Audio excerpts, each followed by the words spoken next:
நாளைக்கான வீடியோவில் என்ன நடக்குன்னு பார்க்குறதுக்கு முன்னாடி நம்ம சேனலை லைக் அண்ட் சப்ஸ்கிரைப் பண்ணிட்டு சப்போர்ட் பண்ணுங்கள். ஃபஸ்ட்டு சீனில் வந்துட்டு அன்பரசியை காலேஜ் ட்ரஸ்டி ஆக்கியிருக்காங்க இல்லையா, அந்த சீன் தான் காமிச்சிட்டு இருக்காங்க. பொக்கை எல்லாருமே வரிசையாக கொடுக்க அந்த இடத்துல அனன்யா திகைச்சு போய் நிற்க காலேஜ் பிரின்ஸிபல் என்ன செய்யாமல் முழிக்க அன்பரசி வந்துட்டு பயங்கர சந்தோஷத்தில் இருக்காங்க.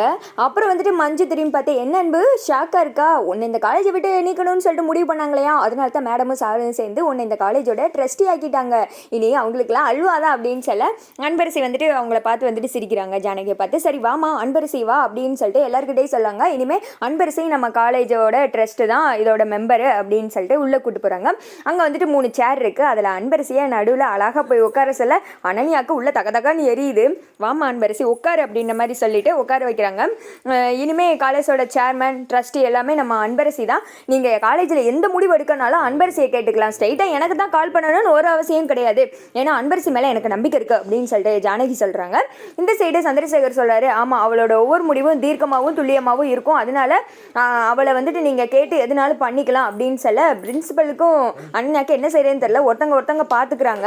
அந்த சைடு போலீஸ் ஸ்டேஷனில் காமிச்சிட்டு இருக்காங்க. கீதான்னு ஒரு ஆளை ஆல்ரெடி மங்கா செட் பண்ணி வச்சிருச்சு போல, அதனால தான் தைரியமாக உட்காந்துக்கிட்டு இருக்க. நம்ம சிவகாமி மட்டும் ஒரு மாதிரி பயத்திலே இருக்காங்க. அந்த சைடு கீதா வந்துட்டு அட்டன் பண்ணி சொல்கிறாங்க, சொல்லுங்கள் சார் நான் போலீஸ் ஸ்டேஷன்லேருந்து பேசுகிறேன் அப்படின்னு சொல்லிட்டு இங்கே சொல்ல உங்ககிட்ட தான் திலகான்னு ஒருத்தங்க வேலை பார்த்தாங்களா அப்படின்னு சொல்ல ஆமாம் சார், ஏன் எதுவும் பிரச்சனை பண்ணிட்டாளா, இங்கே வேலை பார்க்கும்போதே சின்ன சின்ன திருடெல்லாம் பண்ணிட்டு இருந்தா, அதனால தான் சந்தேகப்பட்டு அவளை வேலையை விட்டு எடுத்தேன், அது தெரியாமல் சிவகாமிகிட்ட போய் வேலைக்கு சேர்ந்துருக்கான், நானும் ஏதோ ஒரு இதில் நல்ல விதமாக சொல்லிட்டேன் சார், ஏன் அப்படின்னு கேட்க அதெல்லாம் ஒன்றும் இல்லை அப்படின்னு சொல்லிட்டு ஃபோனை கட் பண்ணிடுறாங்க. சரி உங்களுக்கு எதனாலும் ஒன்றா நானே கால் பண்ணுறேன் போயிட்டு வாங்க அப்படின்னு சொல்ல சிவகாமி வந்துட்டு யோசிக்கிறாங்க, அம்மா ஆல்ரெடி செட் பண்ணி வச்சிட்டாங்களாச்சு, அதை முன்னாடியே சொல்ல வேண்டியதானே, நான் வேற பயத்தில் துகுன்னு ஆயிடுச்சு அப்படின்ற மாதிரி பேசிகிட்டே வந்துட்டு ஆட்டோவில் வந்துட்டு இருக்காங்க. அடுத்து இந்த சைடு காமிச்சிட்டு இருக்காங்க. கோச் வந்துட்டு பிரின்சிபல்கிட்ட கேட்குறாங்க, சார் இதை அனௌன்ஸ்மெண்ட் பண்ணிடலாமா அப்படின்னு சொல்ல எனக்கு என்ன எதுவும் தெரியும் வேலையை மட்டும் பாரு அப்படின்னு சொல்லிட்டு அன்பரசி மேலே இருக்க கோபத்தெல்லாம் பிரின்சிபல் அந்த சைடு காமிச்சிக்கிட்டு இருக்கேன். என்னாச்சு அப்படின்ற மாதிரி ஜானகி கேட்குறாங்க. போட்டிக்குரிய சர்க்குலர் வந்திருக்கு அப்படின்னு சொல்ல நல்ல விஷயம் தானே கொடுங்க அப்படின்னு சொல்லிட்டு ஜானகி வந்துட்டு அதை ரீட் பண்ணி பார்க்குறாங்க.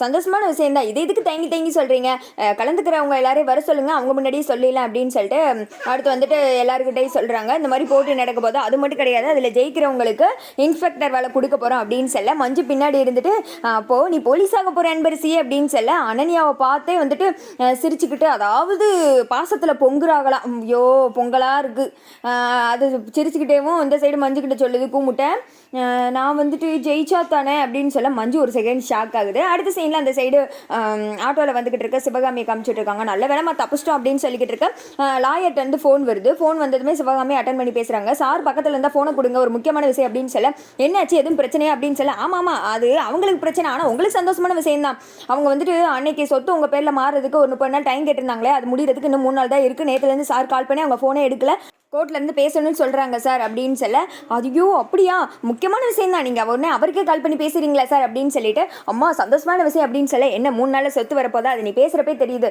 அப்படின்னு சொல்ல ஆமாம்மா இந்த 3 நாள் நம்ம தீயா வேலை செய்யணும், அப்போ தான் சொத்து நமக்கு வரும் அப்படின்னு சொல்லிட்டு இந்த 2 களவாணி கோட்டம் வந்துட்டு பேசிகிட்டு இருக்கு. அடுத்து அந்த சைடு காலேஜில் காமிச்சிட்டு இருக்காங்க. ரொம்ப தேங்க்ஸ் அப்படின்ற மாதிரி பாசமலையை அன்பு பொழிஞ்சிக்கிட்டு இருக்கா. இந்த சைடு சந்திர மனசில் நினைக்கிறாங்க, என் பொண்ணுமா நீ உனக்காக இது கூட பண்ண மாட்டேன்னா கூடி சீக்கிரமே நீ தான் என் பொண்ணுன்னு தெரிய வேண்டிய காலகட்டம் வரப்போகுது அப்படின்ற மாதிரி மனசில் நினச்சிக்கிறேன்.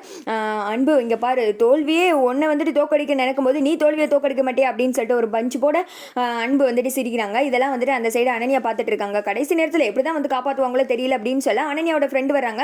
அன்னைக்கு அன்பு எதுவும் பண்ண வக்கலையான்னு கேட்டேன், என்ன அடிச்சல, இப்பயுமே சொல்கிறேன் அன்பு உன்னால் எதுவுமே பண்ண முடியாது, அது மட்டும் கிடையாது உங்கள் அப்பாவோட ஃபஸ்ட்டு பொண்ணை வந்துட்டு தேடிட்டு இருக்காங்கல்ல, அந்த பொண்ணு வந்தாலும் இப்படி தான் அவங்க 2 பேரோட பாசமும் அவங்களுக்கு தான் கிடைக்கும், அது மட்டும் கிடையாது உங்கள் அப்பா பாட்டி இருக்கிற வரைக்கும் அன்பரசி ஒன்றுமே பண்ண முடியாது அப்படின்னு சொல்ல இந்த ஊர் நாட்டானையே நான் எப்படியாவது வெளியில் துரத்தணும்னு பார்க்க இதில் பொண்ணு மட்டும் வந்து அவளுக்கு பாடம் தான் அப்படின்னு சொல்லிட்டு எங்கள் அனன்யா பேசிகிட்டு இருக்கு. அடுத்த சீனில் வக்கீல் வந்துட்டு கால் பண்ணுறாங்க சந்திரசேகருக்கு. அதை கேட்டது 2 பேரும் அங்கேருந்து உடனே கிளம்பி போகிறாங்க. அடுத்து வந்துட்டு விஸ்வா வேமா உள்ளே வந்துக்கிட்டு இருக்கா. அனன்யா காருக்கு நேரம் மோதி வந்து நிற்கிறாங்க.